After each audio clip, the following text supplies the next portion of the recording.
Hello, and welcome back to my YouTube channel. My name is Andrew. Thanks so much for stopping by. And today I have something very exciting to show you.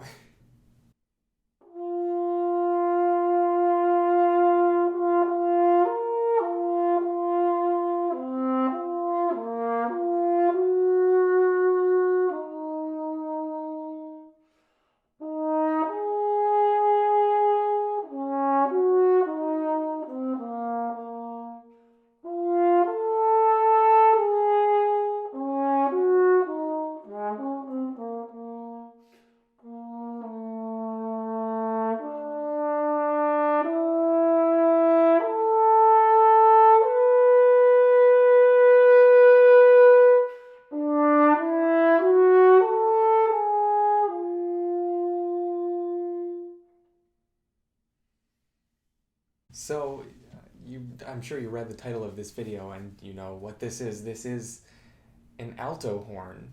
And you may be thinking, why would a horn player have an alto horn? And it is a little bit strange because an alto horn is in fact not a horn at all. It is a saxhorn, which is a completely different family of brass instruments.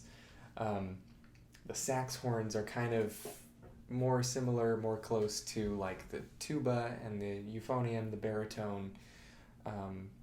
This is kind of just like an alto-pitched version of all those instruments. Whereas the horn, which we incorrectly refer to as the French horn, is, the instrument that we know and love. It is this lovely instrument here. This is the French horn. This is the modern French horn, and of course there are many different versions of it, but this is the instrument that is being referred to when you say horn. This is really what a horn is. The horn is the proper term for this instrument, and it's not really related so directly to any other family of instruments. It's different from the trumpet family and those instruments. It's different from all of the saxhorns. It's kind of its own thing, I guess. So how do we play the alto horn? The thing that kind of becomes a little bit of a dilemma is the alto horn, which is a saxhorn, is still, as its name implies, in the alto range, and the French horn very often occupies the alto range, although it can go a bit lower. But the French horn, kind of the tessitura that it lives in, it does not represent, being a tenor or a bass instrument, really. It's much more of a middle voice, much more an alto voice. And so oftentimes the alto horn kind of occupies the same space, if you will, in certain contexts. And so depending on what kind of group you're playing in, it might actually be kind of handy to be able to play the alto horn from time to time. But I will say that is kind of a stretch. I think there are plenty of horn players who probably will never need to touch an alto horn in their life if they don't want to. That's totally fine. But you know me, I'm crazy and I like to experiment with a lot of weird and cool different instruments. So if there's a way that I can play it, I will.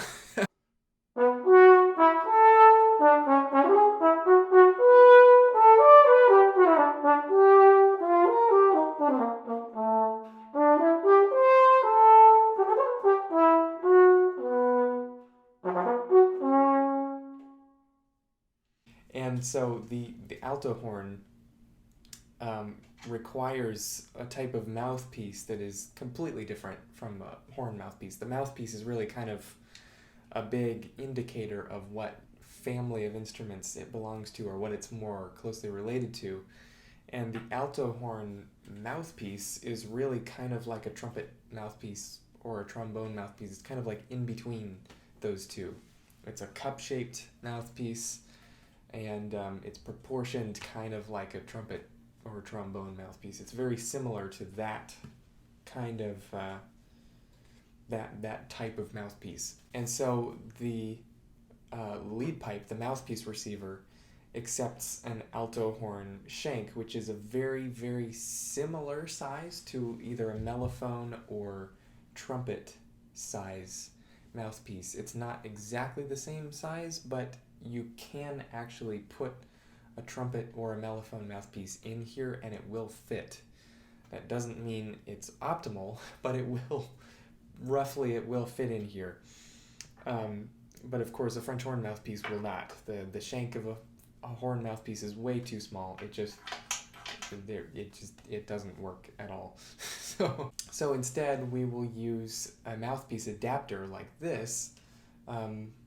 This is, I guess this is, well, I have a couple mouthpiece adapters. This particular one is intended to be a mellophone adapter. I also have another mouthpiece adapter. There's also this adapter, which is really kind of the same thing. It looks almost identical. These two adapters, like the one in my left hand here is ever so slightly longer, and it also does have a bit of a bevel inside here, which this one does not. This one is a mellophone, horn to mellophone adapter, and this one is a horn to alto horn adapter, I think. But they really don't, there's not that much of a difference between them.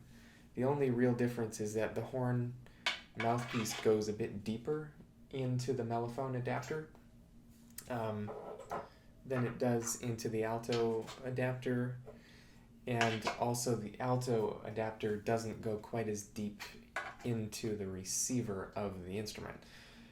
And the only difference that makes, it doesn't affect the way the instrument plays at all. The only thing it affects is just the intonation. That's the only thing. So, of course, I have not yet mentioned what type of instrument this is. This is the bell inscription. Hopefully you can see this here. Maybe I'll try and throw in a close-up shot of it later when I'm editing this video as well, but it says,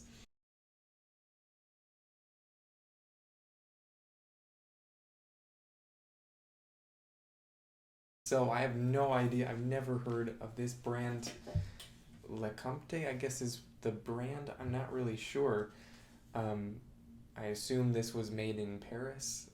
That seems to be what it says, although made for DC Hall in Boston. Maybe that's another company. Maybe that's the name of a person. I have no clue.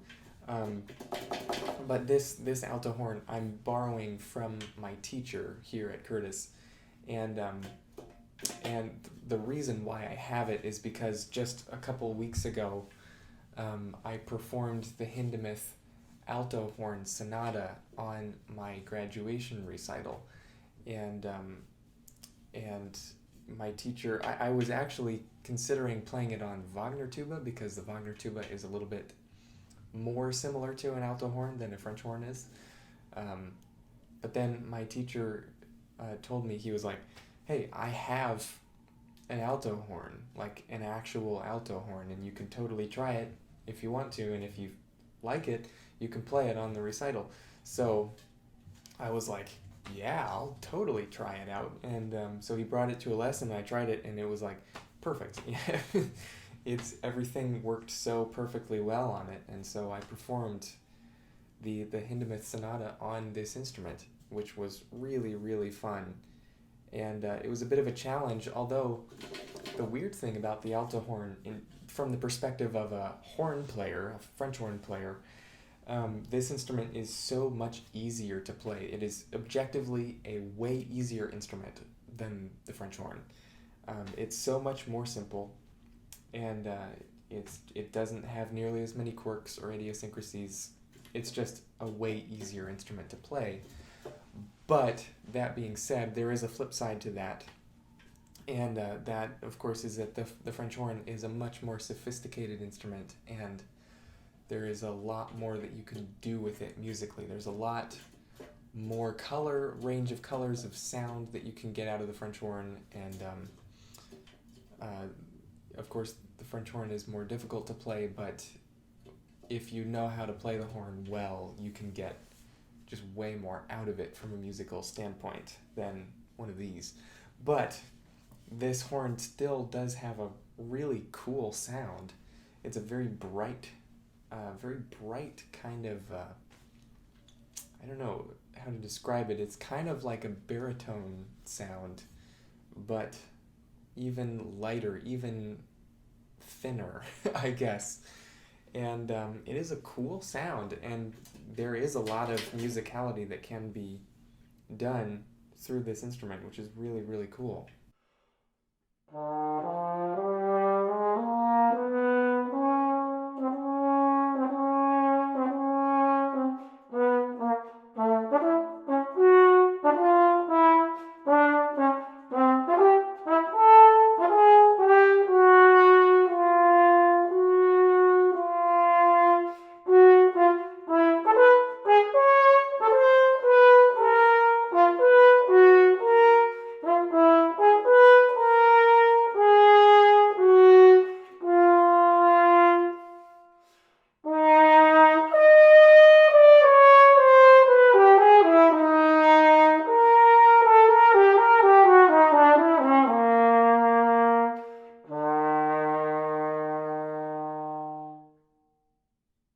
Now, a couple interesting features of this horn. I mean, obviously, it's old.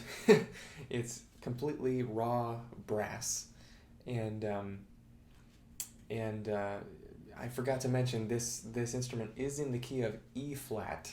The alto horn, as we refer to it in the United States, and I think in most places in the world, except for the UK and Australia and New Zealand, maybe.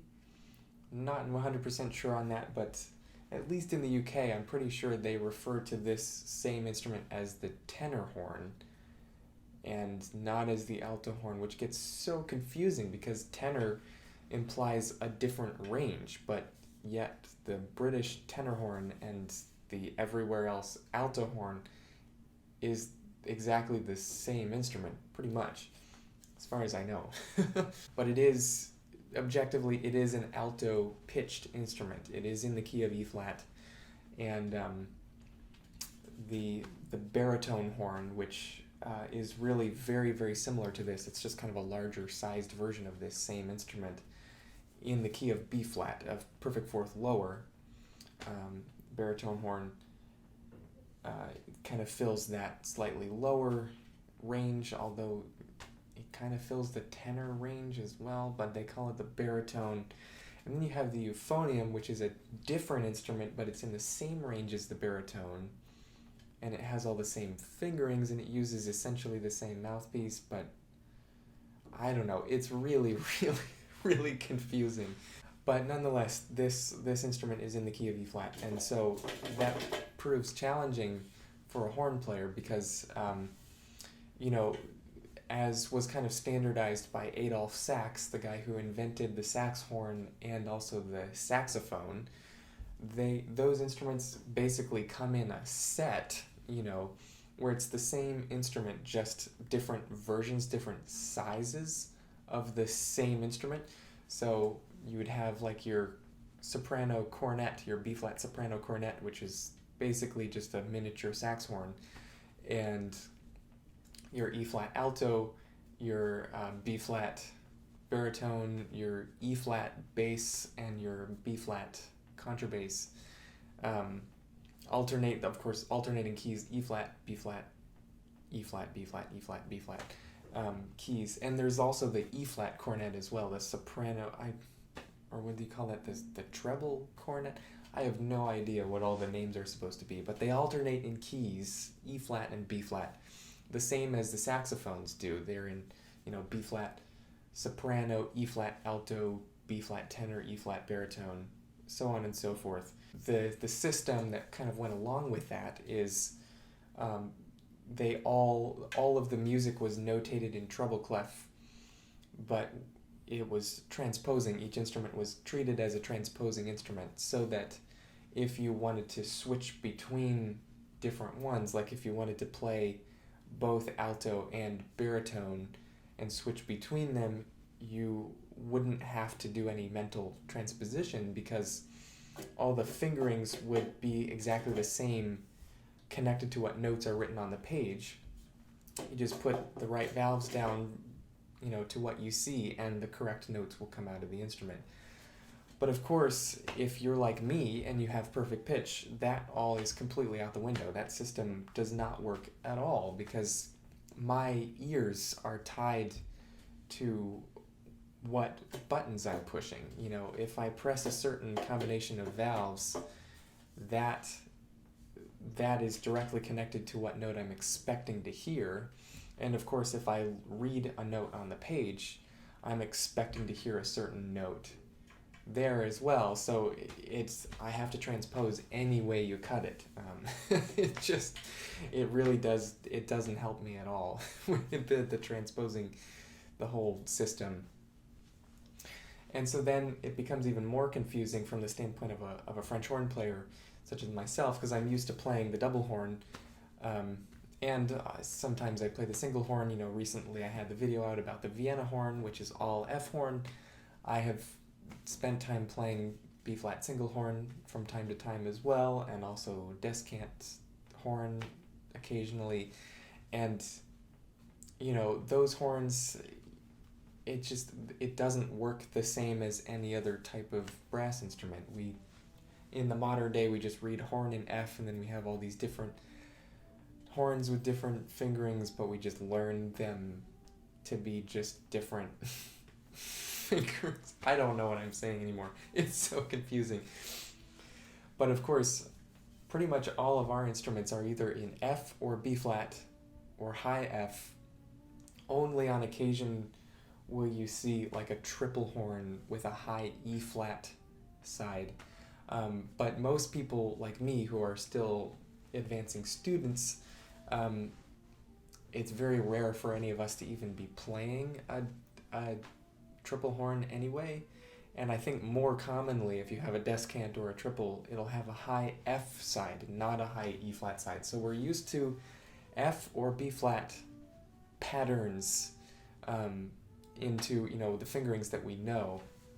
So then when you throw an E flat instrument into the mix, everything goes completely out the window, and all the fingerings are all wrong. And so basically, in terms of like the length of tubing and the key that this instrument is in, it's minor seventh higher than the F horn. So you've got the 12-foot F horn, you've got the 6-foot descant F horn, and then this is in E flat, a step lower than that. So anyway, that was a challenge, but it was a very fun challenge. For me, it was fun working out all the different fingerings, and it's just kind of, I find it actually a little bit refreshing, because sometimes I can get stuck in a rut of like certain notes behave certain ways, and psychologically there's a connection between certain valves that you press and that certain note, and then but playing this instrument, that's all completely gone. If my high concert D flat on the horn, which is usually 2 and 3 on the B flat horn, is a squirrely note, that's not even the same problem on this instrument, because that instrument is going to be first valve here, and it behaves totally differently. So it's kind of a refreshing thing to have everything all tossed up, and it's kind of fun to learn a new pattern. So that was something I really did enjoy. Another interesting thing about this instrument is that it has, this particular one has a convertible tuning slide, which I would be super interested if any of you watching this know about this different tuning system that this horn has. Let me know in the comments. It's kind of a weird thing, because here's the main tuning slide here, and it has these two kind of removable legs here. This one's a little stuck. Basically, you can take then this tuning slide and put it back in, and it will just be tuned higher. It doesn't actually transpose the instrument into a different key. It's just in a higher pitch tuning. And what I have found, when checking this instrument against a piano or something, when I have the legs on here, when I have it in its longer configuration, it's flat. It's below 440. It's like 435 or something. And then when I remove the legs and put it to the shorter tuning slide, it's just sharp. It's like 445 or 450 or something like that. So it's basically out of tune either way. And so in order to perform the Hindemith a couple weeks ago, I had to have it with the shorter tuning slide set up, with it pulled all the way out as far as it would go. And then I put an extra piece of paper into my mouthpiece to make it not go in as far, so I could get extra length, and it somehow or another it worked. So anyway, I just really wanted to share this instrument with you guys, and there's very little that I really know about its history, but it's really cool. It's a cool little horn, and I've had a lot of fun playing it. And the Hindemith Alto Horn Sonata is a really great piece of music, and I'm sure there are other great alto horn solos out there as well, but even if just for that piece, I want to acquire an alto horn of my own, just so that I can perform it again. Super, super cool. So anyway, thank you so much for spending some time with me today. Thank you so much for watching this video and listening to me ramble on. And I hope you're having a fantastic day, and I'll see you next time. Bye-bye.